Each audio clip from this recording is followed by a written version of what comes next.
Estamos de volta com o Melhor e Mais Justo. Hoje o programa fala sobre a violação de direitos na infância e na adolescência brasileira. No caso dos adolescentes, a violência tem lugar também fortemente fora de casa. Nas 2 últimas décadas, o número de homicídios de adolescentes entre 15 e 19 anos aumentou 4 vezes. E esses homicídios afetam principalmente os meninos negros, das famílias pobres e de áreas periféricas das cidades. A vulnerabilidade socioeconômica também é apontada por especialistas como um fator determinante para a entrada dessas meninas e meninos na prostituição e no tráfico de drogas. Quais alternativas de convivência familiar, social, de formação profissional, de geração de renda, enfim, que possam ajudar a tirar esses jovens ou a impedir que eles se tornem ainda mais vulneráveis? Lígia. Eu acho que é uma questão complexa, né, e que tem que ter várias frentes aí, né. Eu acho que, ainda pegando um pouco o gancho, né, do bloco anterior, acho que a questão, assim, do trabalho com a família é essencial. Eu acho que o André mencionou também de pensar em intervenções com um agente agressor, né, a gente fala agressor, não gosto da palavra agressor porque é um pai, é uma mãe, é um responsável, né, mas ações que você fica focado realmente na criança e no adolescente, que tem todo um potencial, né, como o João estava falando, está fadado ao fracasso. Acho que você tem que pensar em ações que contemplem a criança e o adolescente, que contemplem os responsáveis, que contemplem o agente agressor. Particularmente no meu trabalho, a gente também tem o tratamento com os autores, inclusive, de violência sexual. Então, você tem que aumentar isso e também ir para fora da família, né? E, de novo, a gente vai esbarrar nisso. Muitas vezes até enfrentar a violência doméstica, a violência intrafamiliar, porque essas situações que você falou de meninos e meninas que vão para a rua, né, que acabam sendo prostituídos, querendo ou não, muitos fogem de casa. Então, a rua é visto como um espaço assim, as pessoas se preocupam muito com as crianças e adolescentes na rua, né? E às vezes eles estão sendo mais cuidados na rua, né, ou se sentem mais acolhidos na rua do que nas suas próprias famílias. Então eu queria aproveitar essa fala sua. João Carlos dizia uma coisa ao final do último bloco que está aqui reverberando, fazendo eco na minha cabeça. Eu queria perguntar sobre as crianças e os adolescentes. João Carlos dizia deles serem entendidos como sujeitos legítimos, né, e não como alguém que está em uma condição de subcidadania.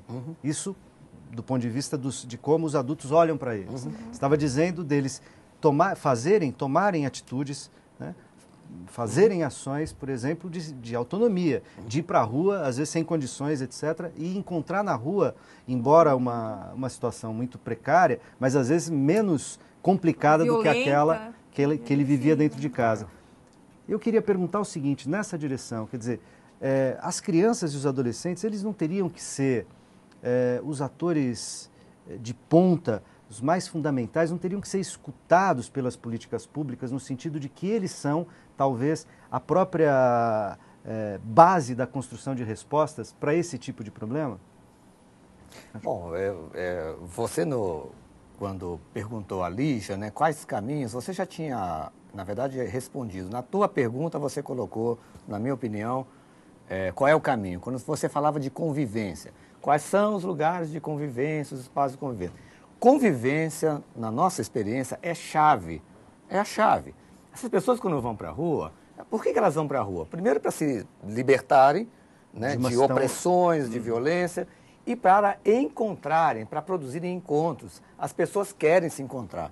Essa história de que menina em situação de rua, menina em situação de exploração sexual, né, ela não se dispõe ao vínculo, isso também é um equívoco, né? Ela se dispõe ao vínculo. Nós temos que, na verdade, fazer oferta de vínculo para essas pessoas. E de vínculo adequado, possível para essa situação, né? Claro, de vínculo humano. De vínculo humano. De vínculo humano que é baseado no respeito, na consideração das suas próprias histórias e condições de vida. Nas diferenças, não é?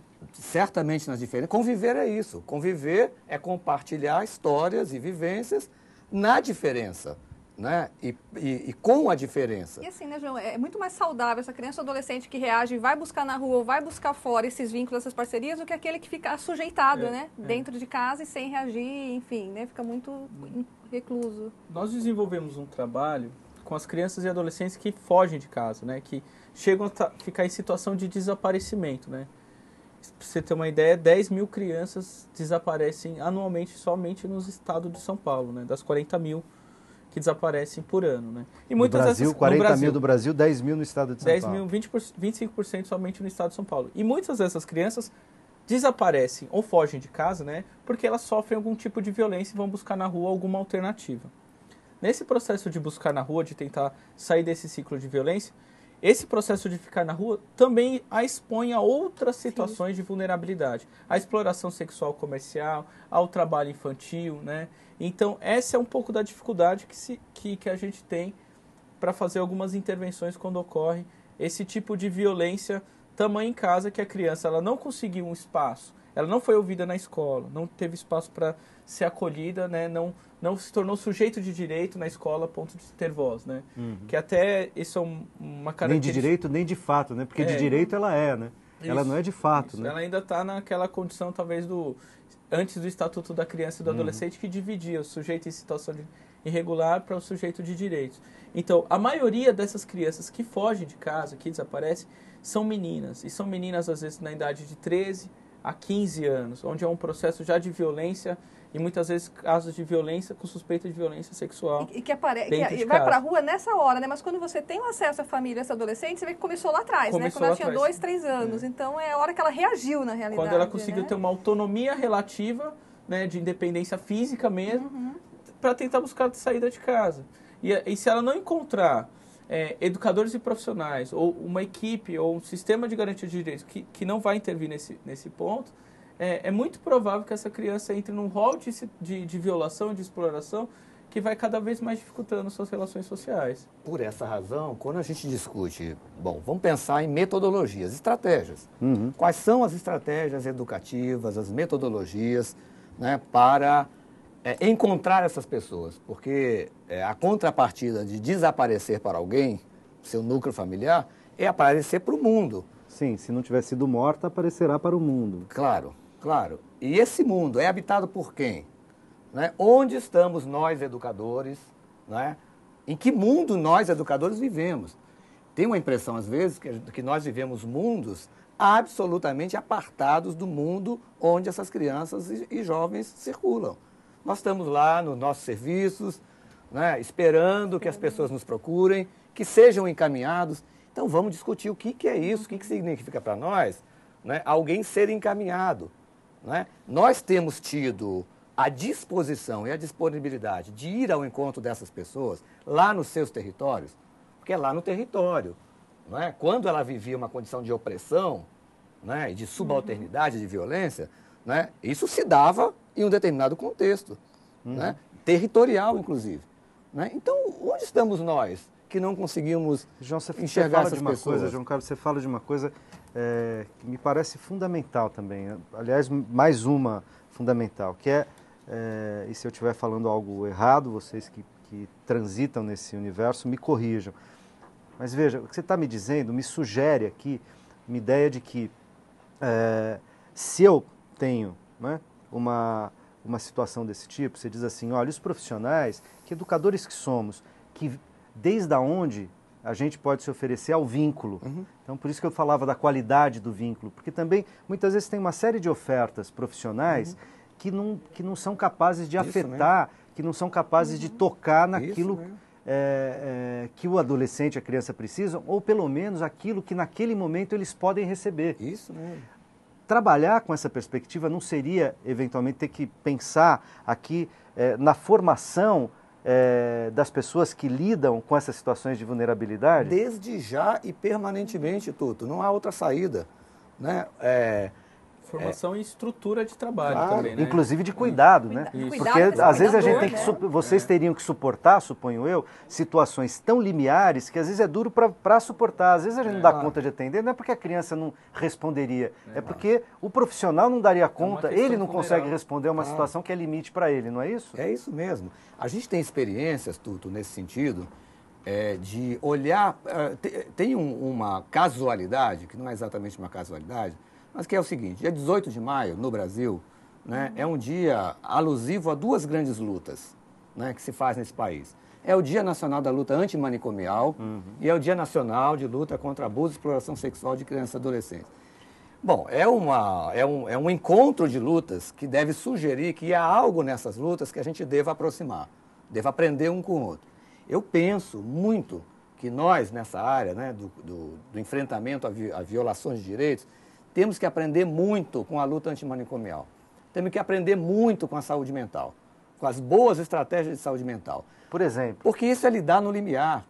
Você circular com uma pessoa que tem radicalmente uma outra subjetividade, né, um outro jeito de pensar a vida, de agir no mundo. De resolver problemas. Claro, de circular, de se relacionar. É tão radical que você, de fato, né, ao acompanhar pessoas nessa condição, você é colocado nesse limite, no limite da diferença. Né? E você aguentar no teu corpo aquela radical diferença que é acompanhar aquela pessoa. Essa é uma aprendizagem. Né? A gente vê os profissionais adoecendo, né? Os profissionais claro, tendo depressão, os profissionais adoecendo, porque você fica em contato nesse limiar mesmo o tempo todo. Exatamente, né? Exatamente. Então, a gente tem buscado fazer, em termos de metodologia de sustentar, né? Criar uma rede de sustentação para os profissionais também. Exatamente. Como é que a gente pensa isso? Né? Que trabalhar com essa situação, então, é tudo muito delicado, né? Porque se a gente vai trabalhar na perspectiva da cidadania, nós temos que transformar a nossa ideia de uma sociedade punitiva. Como é que a gente faz com as pessoas que cometem violência? E que, por sua vez, também já tem uma série de histórias de terem sido também, terem sofrido violência. Que tipo de sociedade é essa que a gente está construindo? A grande questão é problematizar isso com essas pessoas, né? Porque parece que o incomodado somos nós, quando a gente fala assim, olha, né, que não é bom bater, que não é bom palmada, que não dá para dar castigos físicos, punições físicas. Eles foram criados dessa forma.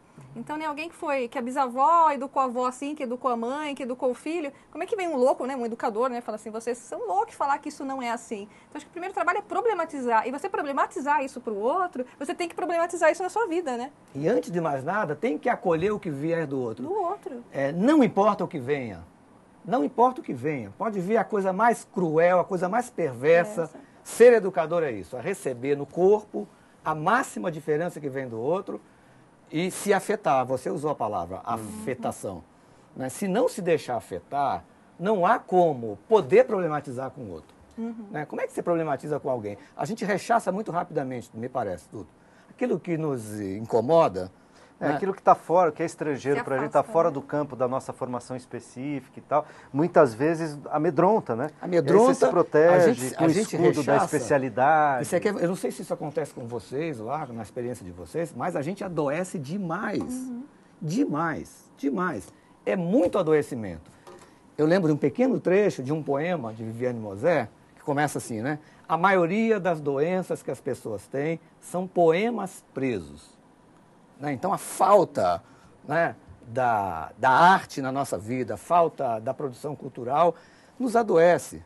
Né? E a gente, às vezes, usa pouco desses dispositivos no nosso trabalho. A abertura para a delicadeza de estar com as pessoas. Exatamente. Né? Eu queria, inclusive, te pedir, João Carlos, a gente tem um tempinho ainda nesse bloco, te pedir, você no intervalo estava lendo um poema que conta uma história, em linguagem, em discurso indireto, né? Conta a história...